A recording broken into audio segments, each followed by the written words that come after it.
Uma ngabe igama lami lithi Inkosi Yembono, alisho ngoba yonke into akusho ukuthi into engiyikhulumayo kuyimbono eqhamuka kumina. Indlela okuphilwa ngayo ngesintu noma inqubo yesintu. Abantu bengadidwa igama. Uma ngabe ngithi awunawo unkosikazi ungenaso isicawu, inqubomgomo yesintu leyo ukuthi ukuze ube nonkosikazi aphelise emqhoyise. Uma ngabe ngithi ayikho ingane yamahhala, uma uhlala kababa buyela kwamalume, ungalokhu uchaza inbox uchaza. Lokho kwenza ukuthi ungalokhu bangazidalwa ngoba ayikho ingane ezothi ingeyakwababa ekubeni ubaba engenzanga lutho ngoba ufana nenja lapha. Inqubo leyo yempilo kuyona okuphilwa ngayo ngoba ingane eningi zibangazidalwa. Manje-ke kuma-inbox ami ufice ethi umuntu Inkosi Yembono, ngiyayithanda kakhulu inkulumo zakho mfowethu, ngiyayibona imibono yakho eyibeka umihle. Ake ngizwe wakho umbono njengamanje nodabulo ukuthi cha. Uma ungifonela buza indlela ukuthi yipi indlela engase njengoba ngiqhuma nje Nkosi Yembono ngocingo. Uma ngabe ngifisa ukubuza noma ngifisa ukwazi, ngicela ukubuza ukuthi ngiyakhona. Umuntu angaqhamuki esebeka iy'nkinga zakhe ney'ngqinamba zakhe ngoba useyangifonela manje, akusafani kanjani naku-inbox, yabona. Ngedluleke lapho. Uma sikhuluma ngokuthi ukuganisa kwemimoya, kunento ekuthiwa amagobongo emiswayo. Ngithi nje ingane leyo ntombazane yafika yamisa amagobongo kubo.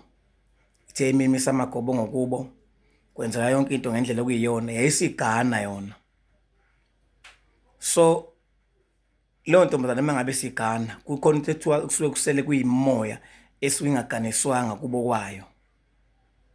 Imimoya iyaganiswa, isuswe ngale ekhaya, ilethwe emzini kumuntu onemimoya. Iyaganiswa imimoya futhi ngeke ize ihambele nje imimoya kanjani, mhlawumbe ihambele kulokho kuthiwa kulokhu uzwa ngey'nkukhu. Cha, abantu abayeke le nto ukuthi yonke into bayichibiyele ngey'nkukhu. Khishwa imbuzi ngaleya, iyolanda imimoya, izomukelwa ngembuzi ngala. Iyaganiswa imimoya njengoba nje ney'ngane nazo yikhishwa ngathi ziyoganiswa. Akwenziwa futhi lokho ngenkukhu. Cha, angifonelwa ebusuku, angifonelwa futhi ekuseni kakhulu. 8 ekuseni kuvale ngo-5 ntambama.